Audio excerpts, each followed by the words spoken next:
बदलापूर शहर पुन्हा एकदा हादरलंय। एका अल्पवयीन विद्यार्थिनीचा स्कूल बसमध्येच बस चालकानं विनयभंग केल्याची धक्कादायक घटना घडली आहे। महत्त्वाची बाब म्हणजे या स्कूल बसमध्ये कोणतीही महिला मदतनीस नव्हती। बदलापूर शहरातील एका नामांकित खासगी शाळेत विद्यार्थ्यांची ने-आण करणारी ही स्कूल बस आहे। या विद्यार्थिनीला शाळेतून घरी सोडताना बस चालकानं बसमध्ये तिचा विनयभंग केला।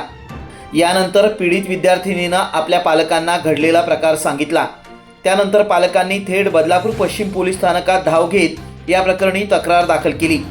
त्यानंतर पोलिसांनी पोक्सो आणि ॲट्रॉसिटी कायद्याअंतर्गत बस चालकावर गुन्हा दाखल करून त्याला अटक केली आहे। काही दिवसांपूर्वी बदलापुरातल्या स्कूल व्हॅनमध्ये असाच प्रकार घडला होता। स्कूल व्हॅन चालकानं 4 वर्षांच्या चिमुरडीचं लैंगिक शोषण केल्याची घटना समोर आली होती। या प्रकरणातल्या आरोपीला अटक झाल्यानंतर आता पुन्हा तसाच प्रकार बदलापुरात घडलाय।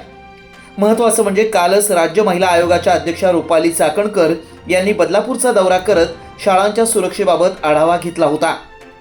एकमत न्यूज, बदलापूर।